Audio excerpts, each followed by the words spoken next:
Bonsoir à toutes et à tous, heureux de vous retrouver pour une nouvelle semaine d'actualité dans la tranche info en direct sur votre antenne Canal 10 Télévision, avec au programme de cette soirée Info 10, le journal local et régional qui sera suivi de Sport 10. Et ce soir, Séverine Méridan recevra notre champion d'athlétisme Willem Bellossian. Une troisième partie politique avec Yves-Lise Boisset qui reçoit les candidats aux élections municipales de 2020. Mais pour l'instant, place à l'actu.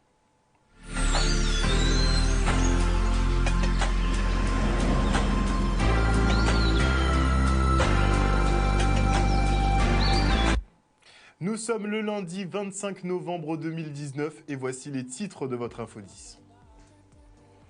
Nous reviendrons tout d'abord sur la mobilisation des Antillais de l'Hexagone pour dénoncer la pollution de nos terres au chlordécone, un crime d'État que la communauté n'entend pas laisser passer. Les syndicats sont en ordre de bataille pour la grève générale du 5 décembre prochain, un mouvement pour le droit à la vie à l'heure où le gouvernement opère une casse sans précédent des avantages sociaux. Et en fin d'édition, nous reviendrons sur le festival Handigraph qui allie graffiti et art de rue. Et à cette occasion, 6 binômes Andy Valide ont réalisé une fresque sur la différence.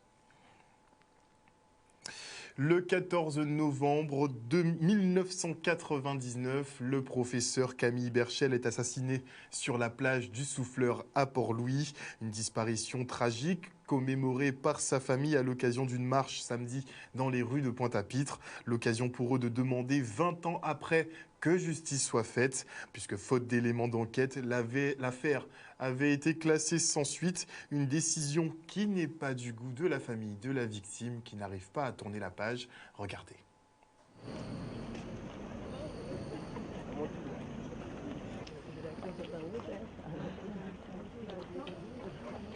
Et 20 ans après, même 20 ans après, et toujours plus que jamais, il faut que la justice fasse son travail.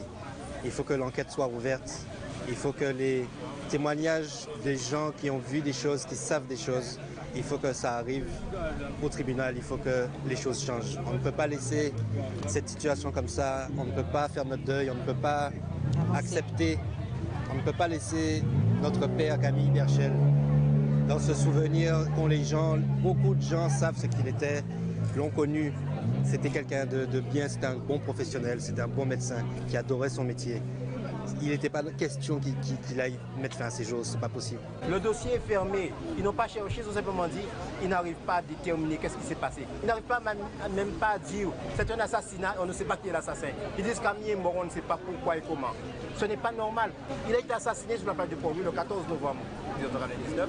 On le sait, c'est prouvé, on peut le déterminer. Et aujourd'hui, il faut au moins que la justice reconnaisse ça et qu'elle dise à partir de là, on ira de l'avant. Mais reconnaissez ça, parce que ça a des incidences sur sa vie de famille. Ça a des incidences sur tout le reste. Mais mon père, il nous manque tous les jours. Il est là avec nous tous les jours, il nous donne de la force. Et la dernière fois que je l'ai eu au téléphone, on a parlé de football. Parce qu'il aimait le foot, donc c'était France-Croatie. Donc on parle au téléphone et il me dit à demain. Donc il m'a dit à demain, donc il venait me voir le lendemain. Donc c'est évident que je l'attends, que je l'ai attendu. Et voilà. Donc 20 ans après, il nous manque toujours et on espère vraiment que le dossier va réouvrir et qu'on aura des réponses. Parce qu'on ne peut pas tourner la page. On lui dit de tourner la page, c'est pas possible. Jamais on pourra tourner la page parce que jamais on aura accepté qu'on ait assassiné notre père. On ne peut pas l'accepter. Donc on attend que la justice se fasse. Je vous dis que je suis déçue qu'il n'y ait pas davantage de personnes aujourd'hui, alors que moi je n'ai pas d'enfant, mais on défend une cause qu'il a commencé à descendre de la drépanocytose depuis longtemps et tous les problèmes du CHU qu'il pouvait dénoncer, qu'il avait déjà commencé à voir, c'est vraiment dommage que nous ayons perdu une si belle âme. C'est un combat qui se poursuit et qui se renouvelle et qui repart de plus belle. Parce que c'est vrai que c'est épuisant. Tous les jours, il faut y penser. Tous les jours, il faut essayer d'imaginer des parades, nos attaques. Mais aujourd'hui, je pense que l'appel que nous faisons, les réponses que nous avons des Guadeloupéens, nous permettent d'espérer que ce combat-là aboutira un jour. Et samedi, plusieurs centaines de Guadeloupéens et Martiniquais ont défilé dans les rues de Paris pour dénoncer le crime d'État qu'est la contamination de nos sols au chlordécone. Classé cancérigène possible et interdit en France dès 1990, ce produit a été délibérément utilisé chez nous jusqu'en 1993. Ainsi, 95% de nos populations sont donc contaminées. Et au-delà de ce scandale, nous faisons aussi face à une crise sanitaire entre sargasses et CHU dysfonctionnels. Le reportage de Maurice Cessé.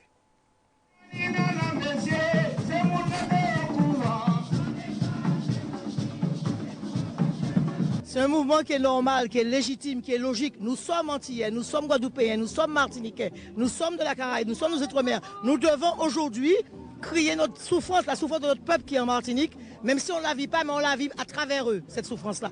Donc le Comvo devait être là aujourd'hui. Le Comvo, c'est le comité de réflexion des originaires d'Outre-mer du Val-d'Oise. Donc notre place, elle était là aujourd'hui. Ce qui se passe aux Antilles, pour nous, c'est triste, c'est alarmant, c'est malheureux, c'est irrespectueux. Ça nous donne des... On ne comprend pas ce qui se passe. Parce que je vais vous dire un petit exemple. Vous avez vu ce qui s'est passé à Rouen il n'y a même pas longtemps, il n'y a même pas 2 mois. Vous avez vu comment l'État a réagi? Vous avez vu la rapidité de l'action? Nous, on a été... ça fait 10 ans que la RS est au courant. 10 ans qu'on est en train de nourrir nos bébés avec de l'eau remplie de chlordécone. 10 ans que nos parents meurent de cancer de la prostate, de cancer des seins. On ne sait pas d'où ça sort. Aujourd'hui, on est révoltés. On dit non, ça suffit. Il faut que l'État et les béquets prennent leurs responsabilités. C'est eux les responsables, c'est pas nous. Nous sommes victimes. C'est un appel du cœur parce que quand tout le monde est sensibilisé par le problème à chlordécone et tout le problème nous avons rencontré, mais on voulait vraiment marquer leur coup à Paris parce que c'est là les décisions qu'on prend déjà. Et puis aussi, nous avons une forte diaspora, une forte communauté ici. Donc, nous avons l'habitude de dire qu'il y a ni carnaval tropical, ni événement festif. C'est vrai. Et pourquoi nous ne pouvons pas miser nous? Mais les gens qui sont sérieux, fait nous là aussi. Et là, il y a de plus en plus sérieux. En cas de nous, c'est de plus en plus grave. Il y a tuer nous à tiffer. Et il faut vraiment que ça cesse. Donc, il faut que les peuples de Guadeloupe, Martinique se mobilisent sur place. Mais il faut que la diaspora qui est ici, qui se revendique antillais, parce que ça fait bien de dire, moi c'est des Antilles, il y a des îles, ah mais c'est comment chez toi, c'est beau, etc. Eh bien non, là déjà il n'y a plus de paradis, sargasses, chlordécone, hôpital, oh, ça s'accumule, d'accord? Donc on est en train de nous tuer, plus fort taux de cancer de prostate du monde.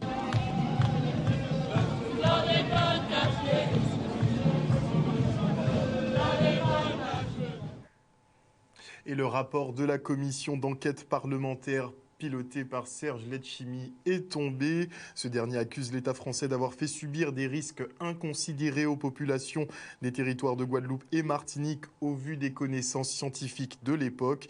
Il souligne également que le maintien de la production bananière a trop souvent pris le pas sur la sauvegarde de la santé et de l'environnement. Un État d'autant plus coupable qu'il était au fait de la dangerosité de la molécule du chlordécone dès 1969, soit 3 ans avant sa commercialisation en France qui a débuté en 1972 quand même. Et une autre marche maintenant, celle des jeunes abimiens contre les violences faites aux femmes.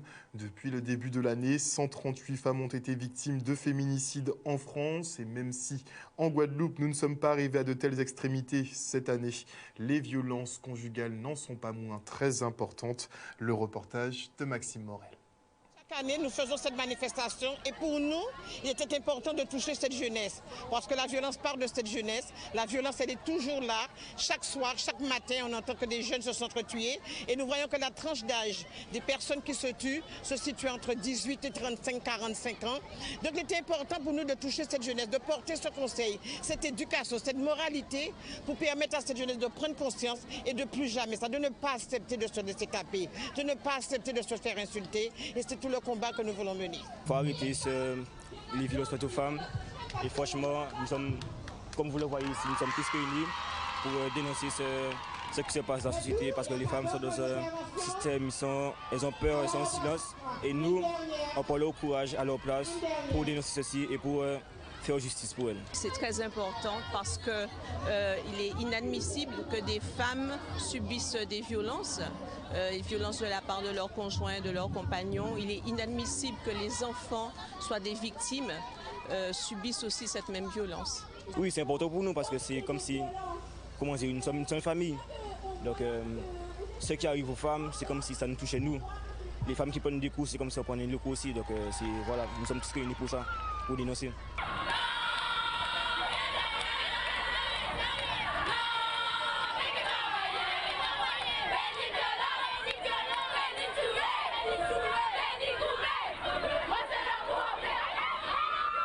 Le message, c'est de dire stop, il y en a trop. Quand on regarde sur le plan national, l'effectif des femmes qui se sont déjà fait tuer, quand on regarde ce que le préfet fera cet après-midi, les résultats du Grenelle de la violence, de la lutte contre la violence faite aux femmes, nous disons que ce travail que nous voulons faire, c'est un message d'éducation, un message de moralité, un message de prise de conscience pour cette jeunesse. On a eu des discussions en classe et j'ai été surprise par ce que les enfants m'ont dit, des propositions face à la colère, parce qu'en fait c'est ça, hein, c'est la gestion de la colère. Et donc je suis très optimiste pour demain. Depuis les classes de maternelle, je crois qu'il est temps pour nous et que l'éducation nationale s'associe à ce mouvement et qu'il y ait une formation au niveau des enseignants, qu'il y ait une formation au niveau des policiers, qu'il y ait une formation au niveau de la population et de toutes les associations qui gèrent la défense des intérêts des femmes sur la Guadeloupe et dans le territoire national. Un reportage signé Maxime Morel. Et les syndicats, eux, sont en ordre de bataille pour se préparer à la mobilisation nationale du 5 décembre prochain. Un mouvement pour le droit à la vie à l'heure où le gouvernement opère une casse sans précédent des avantages sociaux. Réforme du travail, des retraites, de l'assurance chômage, baisse des budgets dans l'éducation ou la santé, fin probable des 40% de vie chère. La liste des contestations est longue. Regardez.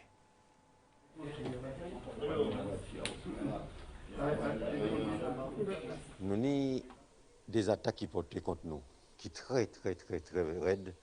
Et nous voyons nécessité de nous contrer entre les différents dirigeants des centrales syndicales, que nous nécessitons pour nous rencontrer nous aujourd'hui là.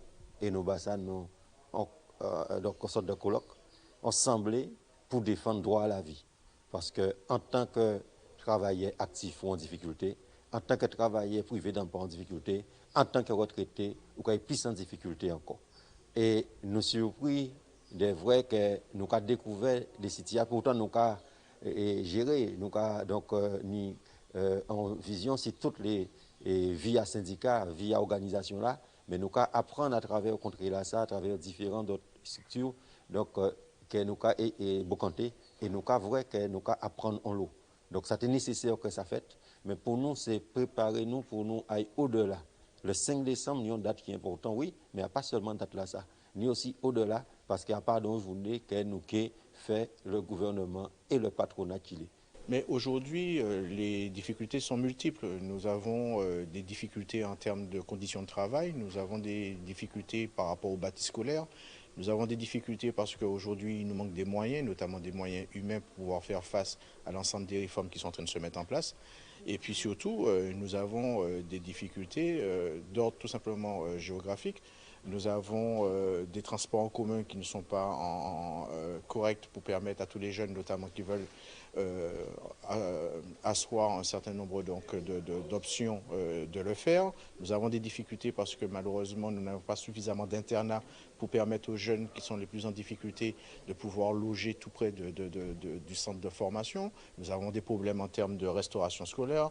Bref, tous les problèmes aujourd'hui sont multiples.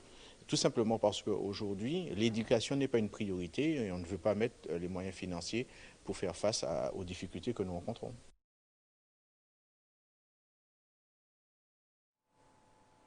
Et 2 ans après l'incendie du CHU de Pointe-à-Pitre, les personnels du pôle parents-enfants, mais aussi les usagers attendent toujours leur transfert dans des locaux dignes de ce nom.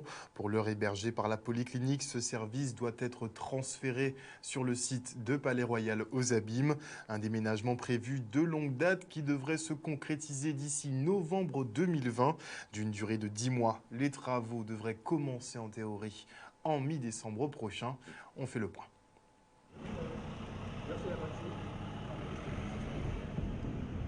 Alors la durée des travaux, il faut savoir que c'est une conception-réalisation. Donc il y a une phase d'études et de travaux. Donc le délai global est de 15 mois. puisque c'est un des enjeux majeurs de cette opération. C'est un délai très court, donc 15 mois de conception-réalisation et 10 mois de travaux propres. Alors c'est un chantier qui a deux enjeux principaux, comme je vous le disais, qui sont le délai. La principale difficulté va être le délai, 10 mois de travaux, et ensuite une intervention sur un site occupé, dans un hôpital, avec des personnes sensibles, et donc avec beaucoup de précautions et de gestion de la sécurité à mener en parallèle.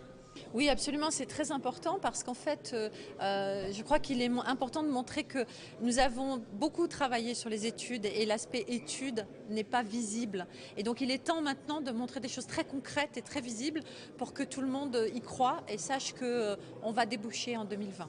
Et là, nous sommes uniquement sur l'aspect installation du chantier, sur des terrassements. Et le chantier va effectivement commencer donc, en mi-décembre. Je crois que début décembre, il y a l'installation des grues en revanche. C'est très important parce qu'en fait, c'est en 2023 la livraison du nouveau CHU. Donc il faut effectivement, entre-temps, pouvoir avoir les conditions les meilleures possibles. On sait très bien que les conditions aujourd'hui ne sont pas bonnes parce que les locaux sont trop petits, ne sont pas forcément adaptés. Les conditions de vie et de travail des professionnels de santé ne sont pas bonnes. Ils travaillent très bien, ils apportent la qualité de soins nécessaire. Cependant, on sait qu'ils souffrent et qu'ils sont en difficulté. Donc on tient vraiment à ce qu'ils arrivent et rentrent dans ces locaux qui sont des locaux qui, je l'espère, seront fonctionnels et agréables. J'espère que donc il sera livré en octobre 2020 et de toute façon on va planifier ce déménagement dès l'été 2020. Je pense que novembre, ça sera raisonnable pour être complètement opérationnel.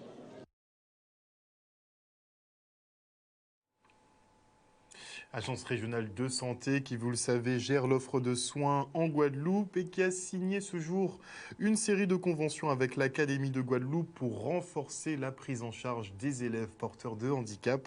11 institutions médico-sociales et sanitaires seront donc en appui des équipes pédagogiques pour compléter l'offre de scolarisation. Le reportage d'Olivier Félix. Dans le cadre de la loi qui a été votée cet été, il y a une obligation d'accueillir des élèves porteurs d'handicap et d'accompagner leurs familles. Donc l'Académie de la Guadeloupe s'est mobilisée fortement à cette rentrée pour justement atteindre cet objectif. Et pour atteindre cet objectif, nous avons besoin de partenariats. Tout d'abord, il y a la convention avec le rectorat, la convention cadre, qui est essentielle parce qu'en fait, on a de très nombreuses actions en commun. Il faut absolument qu'on les poursuive et on a une très bonne dynamique avec le rectorat. Donc c'est pour ça qu'on remet à jour la convention régulièrement et on a ajouté un axe supplémentaire par rapport à ce que nous avions jusque-là, qui est l'axe des violences scolaires contre lesquelles il faut qu'on lutte. Mais évidemment, on continue toutes les actions préexistantes. Et puis, nous avons signé toute une série de conventions pour la création en fait, d'unités scolaires au sein d'établissements médico-sociaux.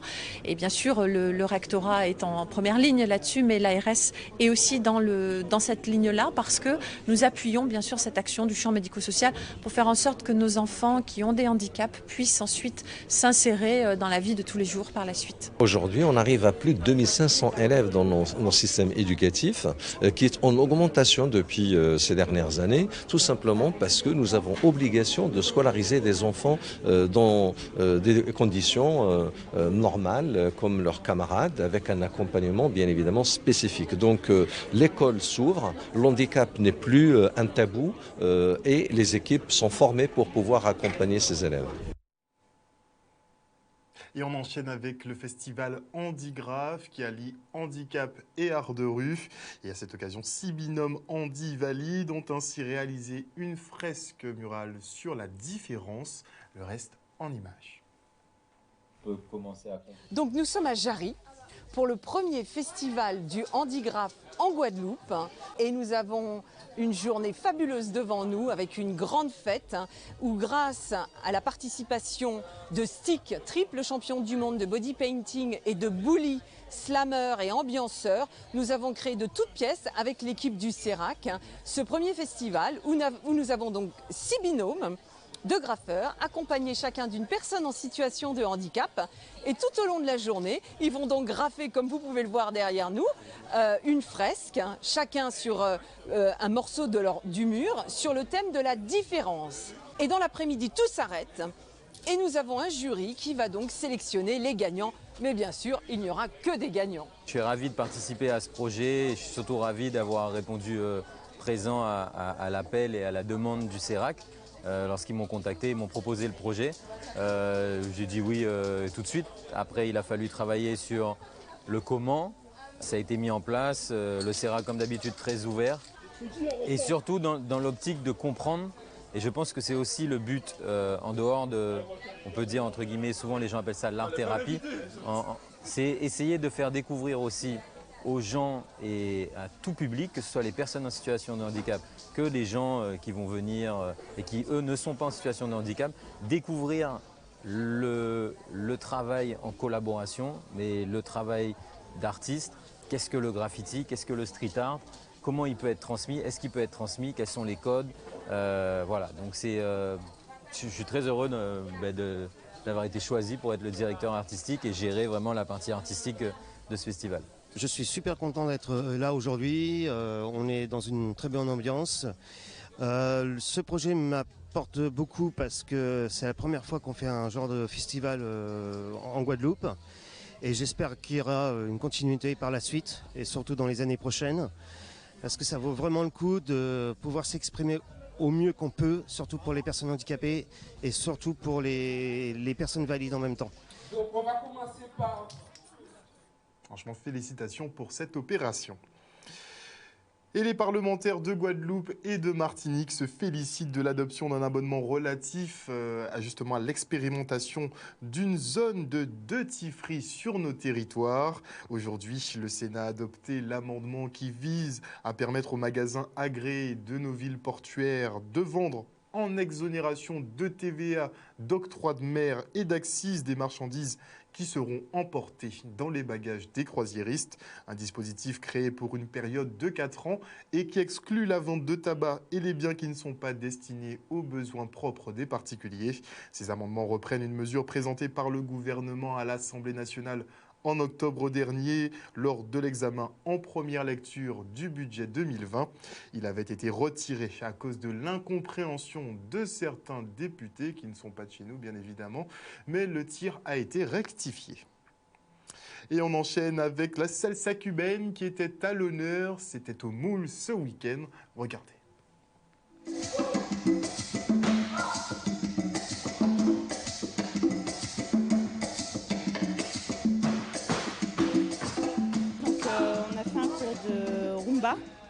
Avec le même professeur, donc un professeur cubain, Rolly Maiden.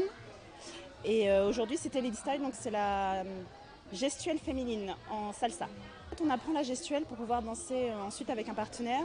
C'est généralement on danse à deux, mais il y a des moments où on est tous les deux en solo, donc le partenaire nous lâche. Et c'est à ce moment-là qu'on peut faire ces gestuelles-là. En général, ce sont des cours collectifs. On voit plusieurs types de musique cubaine, donc on a la salsa, cha-cha-cha, son cubano, la rumba aussi comme on a fait sur le cours précédent, et le côté afro-cubain aussi, plutôt le côté yoruba de l'afro-cubain. C'est ça pour initier un maximum du public, pour découvrir cette richesse de cette culture, la richesse de cette culture, plus de quelques spectacles, quelques shows à l'occasion de festivals comme celui-là par exemple. C'est un grand honneur d'être là et d'enseigner une autre danse, une autre culture dans mon pays. Ça fait plaisir, c'est touchant. Voilà.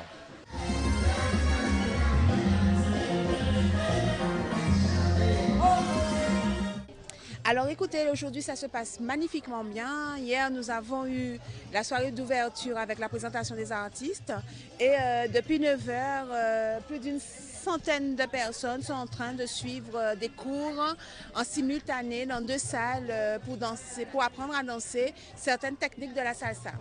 Alors effectivement, nous avons décidé en fait de ne pas valoriser et diversifier cet apprentissage en fonction du débutant ou débutant professionnel, mais juste des techniques de danse permettant à chacun, quel que soit son niveau, d'apprendre.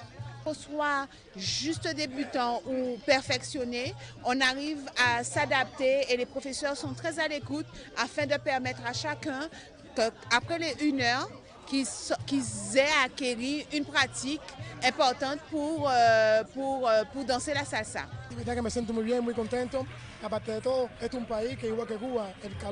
Il se sent très très bien parce qu'en fait ça lui rappelle Cuba. La Guadeloupe c'est un petit peu comme Cuba, les personnes sont très contentes et ça donne une belle énergie, voilà, il est ravi.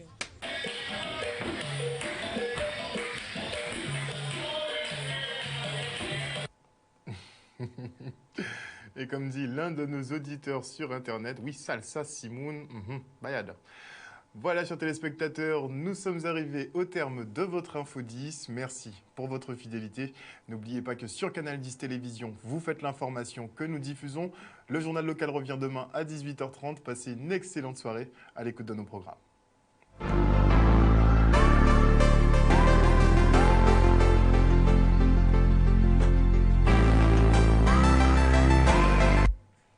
Et à venir, dans la tranche info sur Canal 10, ce sera tout de suite après la coupure pub. Vous retrouverez Séverine Méridan pour Sport 10. Elle décryptera l'actualité sportive du week-end et elle recevra notre champion d'athlétisme Willem Bellossian, une émission à ne pas rater. Et avant la coupure, eh bien, je dis bonsoir à Morgane Huynh, bonsoir Chouchou, j'espère que ça va bien. Bonsoir à nos super fans Maggie Delaney, Fabien Nebo. Qui d'autre avons-nous ce soir? Ida Wookersheim, bonsoir à vous. Bonsoir à OJ Club qui est très souvent connecté. Bonsoir à Michel Guillolet également. Bonsoir à Marcel Neuilly qui fait partie de nos super fans. Bonsoir à JM BTC. Il faudrait que tu me dises JM si c'est Jean-Marie, Jean-Marc, à quoi ça correspond. Bonsoir à Dominique Landry. Bonsoir à qui d'autre avant qu'on arrête. Bonsoir à Franck Tepno, à JMTC. Bonsoir à Thérèse Red. Je ne pourrais pas donner tout le monde. Bonsoir à OPP Crack Raïb qui est souvent connecté. On se retrouve après la coupure pub. Bisous tout le monde.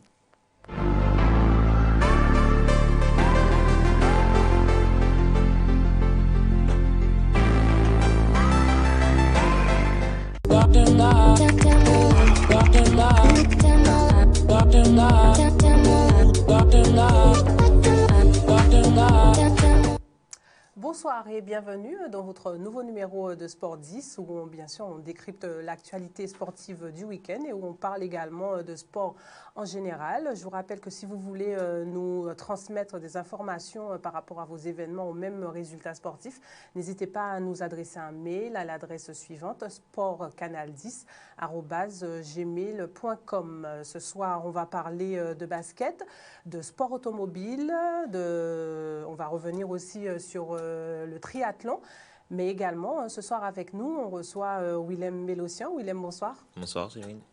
Donc voilà, on va aussi donc parler athlétisme ce soir dans Sport 10. Donc restez avec nous, vous allez pouvoir découvrir et mieux connaître bien sûr Willem Bellossian, notre athlète guadeloupéen qui œuvre sur les pistes bien sûr au plus haut niveau.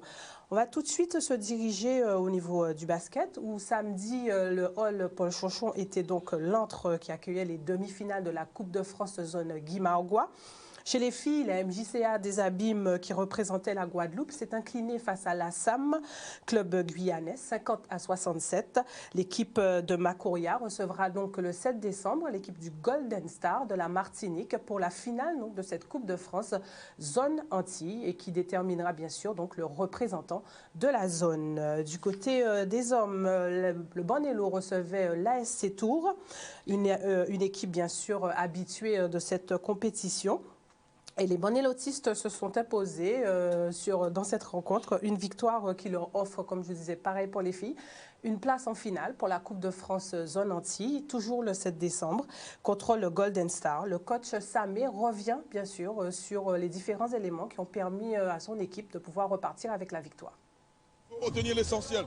Même si moi, en tant que technicien, je grince un peu des dents, je ne suis pas content, mais comme tu dis, c'est comme ça, c'est mon travail. On a eu un passage à vide qui, si dans d'autres situations, pourrait nous coûter cher. Mais après, quand je regarde la feuille de match, je me rends compte que c'est une moyenne d'âge de 2000, ils ont tous 19, 18, 20 ans. Ça nous fait courir, on n'aime pas ça.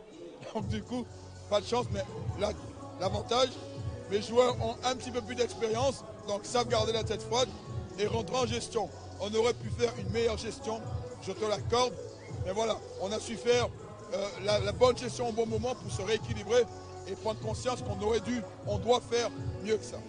On a fait un match plein à part 2 minutes à la fin du match où on les a laissés revenir. Maintenant, l'ensemble du match est satisfaisant parce qu'on a fait le boulot. On a été sérieux du début à la fin. On a eu du mal à rentrer dans le match parce qu'ils ont imposé une grosse intensité. À partir du moment où on a commencé à développer notre jeu, ça a été. On a un effectif assez complet. C'est vrai que la Martinique, ça arrive vite, c'est dans 2 semaines. La semaine prochaine, on joue à Pointe-Noire contre Déo. Donc on va d'abord se focaliser sur soigner les bobos, préparer le match contre Déo, et après on va se reconcentrer pour la Martinique. Et mes joueurs récupèrent parce que voilà, l'hygiène de vie est là, donc la récupération est accélérée. On a un staff médical très compétent et du coup, à nous en tant que techniciens d'adapter les séances par rapport à ça. Mais la récupération sera là, la fraîcheur va revenir et on essaiera de faire quelque chose de bien. Voilà, donc effectivement, les bornélotistes qui vont faire quelque chose de bien, on l'espère pour eux. Et donc, le rendez-vous sera le 7 décembre en Martinique, cette fois, face au Golden Star. Et en attendant cette rencontre du 7 décembre, les bornélotistes devront se déplacer déjà dès mercredi pour jouer un match en retard, donc face à l'ACD. Et puis, le samedi, ils devront rencontrer l'Étoile de l'Ouest, qui est donc le premier de notre championnat. Donc une très très belle affiche et bien sûr une semaine difficile, on va dire, pour le Bornélo, pour bien se préparer pour cette finale de la Coupe de France en Antilles. À noter également que le Déo jouera demain soir son match en retard face à l'AOG. Et là, il s'agit du duel entre premiers, puisque ces deux équipes sont encore invaincues dans notre championnat. Donc demain soir, on saura qui restera en tête entre le Déo ou de l'AOG pour cette journée, cette 5e journée en retard qui sera donc rattrapée demain soir à Pointe-Noire. Voilà, on va passer du côté de notre invité. Willem, voilà, merci encore d'être venu jusqu'à nous. Merci de m'avoir invité. Voilà, donc aujourd'hui tu as 24 ans. C'est vrai que tu as eu des débuts, on va dire, tonitruants, une explosion. Dès cadets, les résultats ont commencé à fleurir pour toi. Comment ça se gère en tant que jeune athlète quand on arrive et qu'on explose comme ça? Bonsoir à tous, dans un premier temps. Pour répondre à la question, vraiment, moi j'étais jeune et insouciant. Donc en fait, j'arrivais, mon objectif c'était de gagner. Et en fait, c'est une passion en fait. Donc vraiment, je vis à travers l'athlé. Et arriver sur les compétitions, l'objectif c'est toujours de gagner. Donc du coup, je sais pas, ça passait tout seul, on va dire. Bon, il y avait quand même de l'entraînement derrière. Mais voilà, ça passait tout seul. Et avec la hargne que j'ai toujours eue, l'envie toujours de gagner, toujours d'être le premier. Je le disais souvent à mon grand frère, que moi je vais sur les compétitions pour gagner. Et on va dire que c'était mon leitmotiv et une motivation pour me surpasser déjà à chaque entraînement et être prêt pour les compétitions. Comment tu es arrivé à l'athlétisme? Pourquoi l'athlétisme? Pourquoi les haies? Pourquoi l'athlétisme? Je sais pas, vraiment. Non, c'est par rapport à mon grand frère en fait qui en faisait. Du coup, je le voyais à l'entraînement, je me suis toujours dit, moi je veux courir comme lui. Et depuis tout petit, on va dire que j'embêtais vraiment mes parents en fait pour faire de l'athlé, parce que j'ai commencé à 5 ans et demi, mais normalement c'est à partir de 6 ans, 7 ans en fait qu'on commence l'athlé. Et en fait, j'ai vraiment, on va dire, l'expression d'ici, carbonisé l'esprit en fait de mes parents pour qu'ils puissent me licencier. Du coup, ils m'ont licencié et depuis, j'ai jamais quitté l'athlé. Et on va dire que c'est le seul sport en fait que j'ai pratiqué. Ah oui, donc vraiment fidèle. Exactement. Et à aucun moment, je t'ai dit, je vais peut-être tenter autre chose. Jamais. Justement, on m'en a souvent parlé. On m'a dit, mais normalement, un certain âge, surtout à l'âge de l'adolescence, où on va dire qu'on n'a plus d'envie de pratiquer un certain sport ou autre. Sauf que cette fois, je ne l'ai jamais eu. Vraiment, je l'ai jamais eu. Je suis toujours resté dans ma lignée et je pense que c'est peut-être dans cette phase-là que ça m'a servi aussi pour être performant sur les compétitions. Justement, c'est ça. Peut-être qu'aussi le fait de gagner tôt, ça t'a donné envie de te dire, c'est vraiment le sport qui est fait pour moi. Et donc, justement, il y a plusieurs disciplines dans l'athlé. Donc, pourquoi les haies? Pourquoi les haies? En fait, je sais pas, je sais que quand je suis au départ, à la ligne de départ et je vois le champ de haies, en fait, c'est super impressionnant. Et je sais pas, ça suscite tellement de choses en moi que je me dis, mais c'est une course en fait, avec de l'enjeu. Et vraiment, en fait, on va dire, c'est les étapes de la vie, quoi. C'est des obstacles, en fait, qu'il faut surmonter le plus vite possible. Et sans perdre de temps, en fait, avec une technique, faut allier plein de paramètres, en fait. Et je trouve que c'est ça qui me transcende, en fait. C'est ça qui me donne l'envie. Justement, début de carrière, entre guillemets, donc très jeune, déjà chez les cadets et puis chez les juniors, avec ce record que tu détiens encore. C'est ça. Donc voilà, donc ça démarre fort. Et jusqu'à ton arrivée chez les seniors, où là aussi, ça continue. Tu finis 3e, 2 années d'affilée sur des championnats d'Europe en salle, puis en extérieur. Donc, c'est un parcours qui reflète aussi tout le travail que tu as accompli, même si, justement, toi qui fais le choix de rester en Guadeloupe et justement de travailler, de te préparer ici. Mais c'est sûr que pour moi, ça a été un choix radical, en fait, une décision radicale de rester en Guadeloupe. Je suis très attaché en fait, à mon île. C'est qu'en fait, j'ai tout ici. En fait, j'ai mes parents, j'ai mes proches, j'ai des amis qui sont un peu à droite à gauche parce que voilà, les études font que certains sont obligés de partir.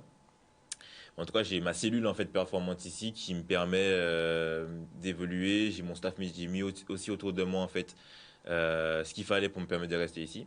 La fédération aussi m'accompagne en fait dans mon projet de rester en Guadeloupe. Donc en fait, j'ai ma coach qui est ici, qui est Katie Cam. J'ai mon staff médical, donc c'est mon ostéo, j'ai mon kiné, donc en fait c'est Malik Mérion que je salue, Thomas Piéguet qui est mon physio, qui est mon kiné pardon, que je salue aussi. J'ai ma préparatrice mentale Nathalie Pinson que je salue aussi. J'ai aussi ma psychologue Priscilla. Donc du coup en fait il y a on va dire ma cellule en fait ici qui me permet de performer et aussi les sponsors comme le centre de cryothérapie qui me permettent de faire mes récupérations quand je veux. Enfin voilà, j'ai tout ce qu'il faut ici pour me permettre d'être prêt physiquement et pour les saisons qui arrivent, les saisons que j'ai déjà passées. Justement, quand on se retrouve à avoir des blessures, à avoir un moment, on va dire, de flottement dans sa carrière, comment on le gère, comment on le vit et comment après on se projette dans de nouveaux défis? C'est sûr que lorsqu'on passe par une case blessure et plus de performance, etc., enfin tout ce qui s'ensuit, c'est compliqué. Donc personnellement, moi je passe toujours par une phase en fait où je suis au bout du bout, en fait je suis au plus bas. Je pense que c'est ma manière en fait de vraiment extérioriser ce qui se passe, la situation, pour après rebondir. Donc après c'est sûr que je rebondis super bien, sauf que on va dire que j'ai eu des billes par rapport justement à ma préparatrice mentale et ma psychologue en fait, où pendant mes 2 années de galère de 2017 et 2018, voilà. Du coup vraiment elles ont fait un bon travail pour me remettre d'appoint. Et parce que c'était vraiment le psychologique qui était atteint. Donc du coup, j'ai les billes maintenant qui me permettent justement de relativiser les situations et de ne pas trop dramatiser. C'est sûr que avec l'âme de champion, voilà, c'est les objectifs qu'on les atteint pas, on est un peu dégoûté, on est un peu déçu. Mais ça fait partie du sport et il faut vraiment pas lâcher, quoi. Justement, donc tu lâches rien puisque tu reviens justement après ces 2 années plus ou moins galères, puisque tu remportes donc le championnat de France. C'est ça.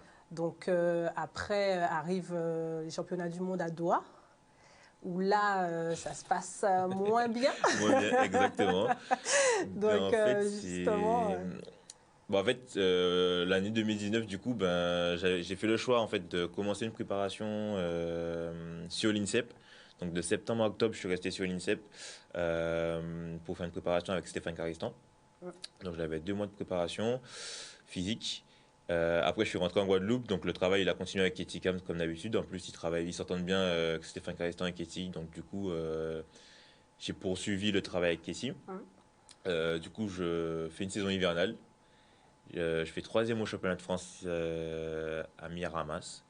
Après, du coup, je me qualifie pour les championnats d'Europe à Glasgow. Je finis finaliste, je finis 7e de la finale. Donc, c'est déjà un point positif quand même c'est sûr que sur le coup, je ne voyais pas le point positif. Mais c'est avec le recul, il y a c'est du positif de finir finaliste après les 2 ans de galère, sans compétition internationale surtout. Après, je repars du coup sur une préparation estivale. Je finis champion de France, élite. Sauf que t'as pas de chance. je me blesse à quelques semaines du championnat du monde. Donc c'était vraiment une course contre la montre en fait, surtout parce qu'il fallait surtout respecter les délais. C'était une grosse blessure, donc il fallait respecter les délais de cicatrisation, les délais en fait de rééducation. Mais j'ai quand même tenu à participer à ce championnat. Parce que je me suis dit que je peux pas m'entraîner depuis septembre. Et puis finalement... Et finalement, si près du but, en fait, j'y vais pas.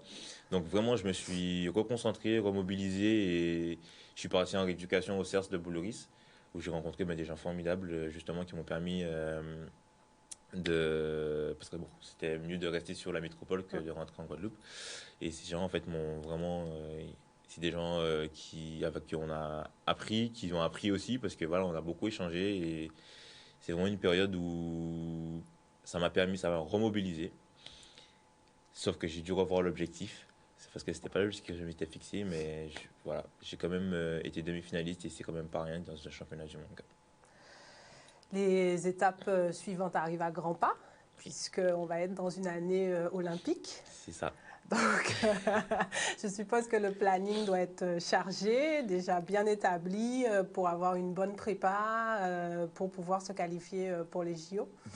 C'est sûr que pour l'instant, le planning établi, pas encore. Vraiment, on se concentre vraiment plus sur la préparation. Donc, c'est sûr que grosse préparation pour les Jeux. Donc, c'est les Jeux en ligne de mire. Il y a les championnats d'Europe aussi à Paris. Du coup...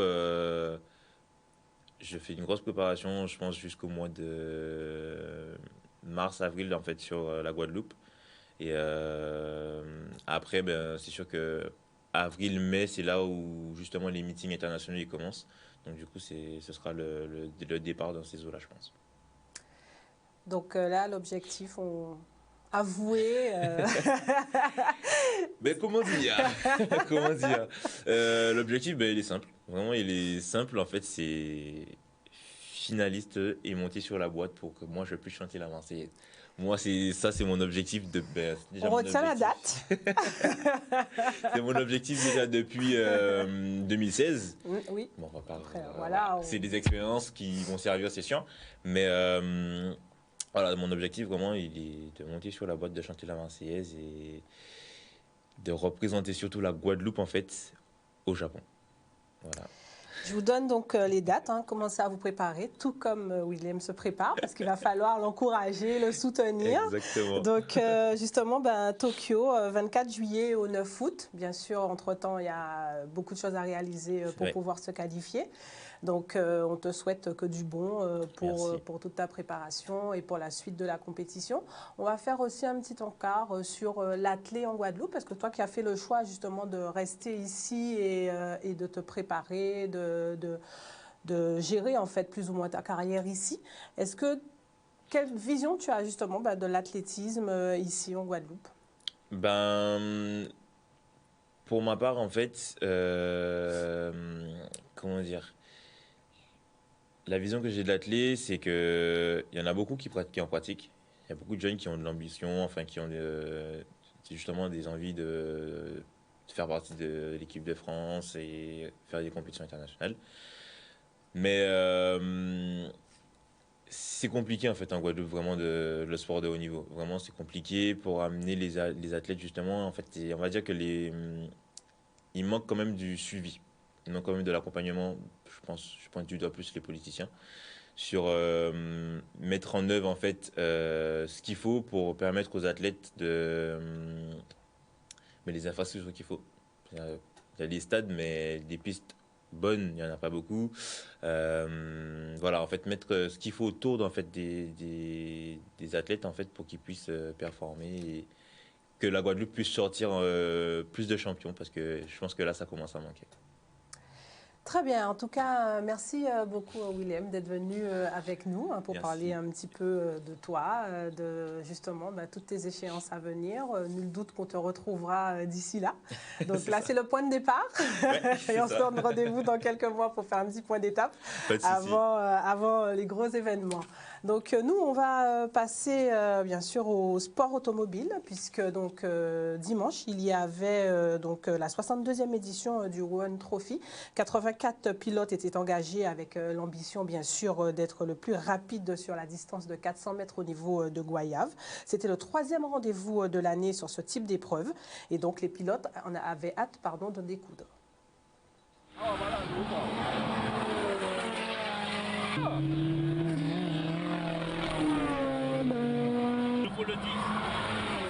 Bon, étant donné que ça fait quelques jours que je n'ai pas couru quand même, quelques temps, alors je me suis dit qu'il y a des invités, alors il faut que je fasse plaisir à la Guadeloupe, il faut défendre le titre quand même.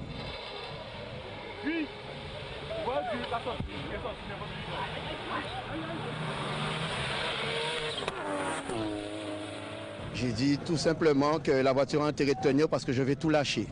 Là, c'est une très grosse finale que tout le monde attendait, parce que tout le monde se posait des questions par rapport à cette voiture qui est quand même très puissante, la Skyline côté Martinique.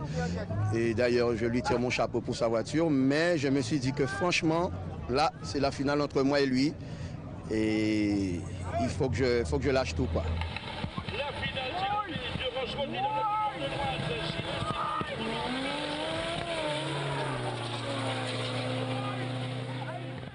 On avait quand même des concurrents assez costauds, des gros morceaux, que c'est des gens que je regardais avant, bien placés et tout, et bon, moi je montais l'échelle petit à petit.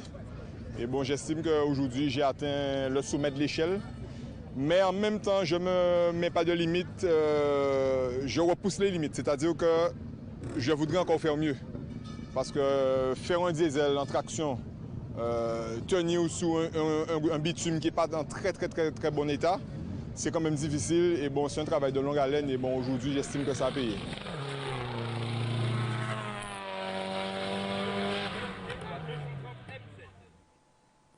Voilà, vous avez vu bien sûr que cet événement bien sûr, a un grand succès, comme toujours. On aime beaucoup suivre ce type d'épreuve de départ arrêté. Donc c'était la dernière épreuve de la saison. Donc les pilotes vont pouvoir bichonner leur véhicule et les préparer bien sûr pour la saison prochaine. Les 5 km de la mutuelle MGPS ont lieu donc ce dimanche, une course solidaire où se mélangent sportifs initiés et non initiés, personnes en situation de handicap, mais aussi les tout-petits. Un rendez-vous désormais incontournable que la ville des Abîmes accueillait pour la première fois sur son territoire cette année. Et Patrick Lérus nous en dit plus dans ce reportage. Course et marche solidaire, handicap et sport. Ce matin, pour la 9e édition de la MGPS, la ville des Abîmes a le privilège et l'opportunité d'accueillir le départ et l'arrivée des trois manifestations. C'est le solidaire, la course à pied, la marche de la MGPS. Donc je ne peux que remercier au nom du maire Éric Jalton et de mes collègues du conseil municipal d'avoir choisi cette année la ville des Abîmes pour une telle manifestation d'envergure. C'est une bonne cause, c'est la bonne cause pour les personnes à mobilité réduite. Donc vivement 2020, vivement l'année prochaine. J'ai tenu à participer à cette marche à l'occasion des 5 km de MGPS.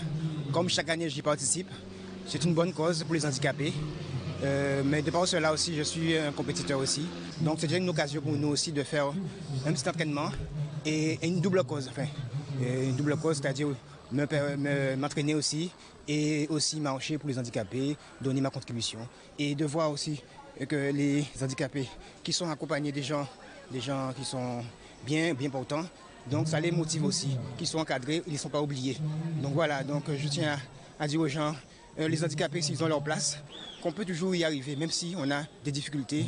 Le sport, c'est un gage de mental et de pouvoir de se motiver et de pouvoir aller toujours de l'avant. J'ai participé à cette course aujourd'hui pour soutenir la cause de la MGPS. J'ai vu qu'il y avait du monde, tout le monde s'est donné à fond. L'événement de la MGPS, c'est l'un des événements les plus caritatifs, donc ça m'a poussé à le faire malgré mes entraînements difficiles de la semaine. Donc j'ai fait cette course aujourd'hui pour soutenir leur cause. Ça me permet de voir que malgré leur handicap, ils peuvent faire comme nous, faire du sport, se dépenser, s'épanouir. Et je trouve ça formidable de voir ça. Voilà, le sport pour tous et le sport au service d'une cause noble. Voilà ce que défend les 5 km de la MGPS. Donc rendez-vous l'année prochaine pour une nouvelle édition. C'était l'une des dernières épreuves de la saison en triathlon samedi, puisqu'il y avait également aux Abîmes le triathlon qui porte le même nom que la commune, une épreuve qui prenait le départ au niveau de la plage de Babin à Morne-à-l'Eau, et de nombreux athlètes ont répondu présents pour s'évaluer, ce qui nécessite bien sûr une grosse organisation afin de garantir aux participants les meilleures conditions de course. Un reportage de Vianney Valverde. Donc aujourd'hui, c'est la 8e édition du triathlon de la ville.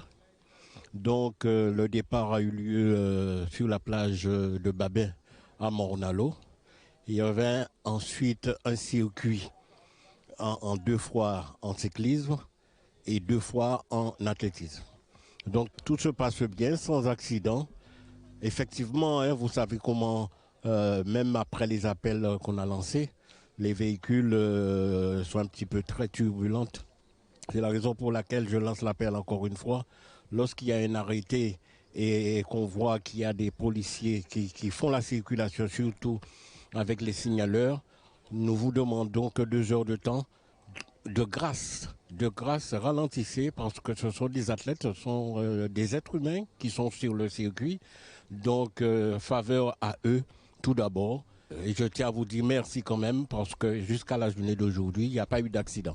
C'est un triathlon qui est assez réputé en Guadeloupe. Les triathlètes attendent ça en fin de saison pour se situer. Et donc j'avais à cœur quand même de gagner cette course parce que c'est une course qui se fait dans ma commune. Et il y avait une bonne petite opposition, il y avait un relais qui avait un bon niveau dans chaque discipline. Donc ça a rehaussé le niveau de la course. Avec mon entraîneur Olivier Hu, on a poursuivi la préparation que j'avais tout au cours de l'année. Et voilà, j'ai fait un petit affûtage la dernière semaine pour être bien aujourd'hui. Le vélo était quand même assez difficile parce que il y avait pas mal de voitures aux Abîmes et c'était un peu stressant. Le parcours était vallonné, il fallait monter Coma. Et puis la course à pied au final, c'est au mental. On va reprendre en janvier pour les grandes échéances, le Guadeloupe Tri et les courses internationales. Voilà, on arrive donc au terme de cette émission. On remercie encore Willem Bellossian et on lui dit bon vent dans sa préparation. Et nous, on se retrouve vendredi pour bien sûr parler de l'actualité sportive du week-end. Et on parlera notamment haltérophilie également. Donc bonne fin de soirée à vous et puis rendez-vous vendredi pour un nouveau numéro de Sport 10.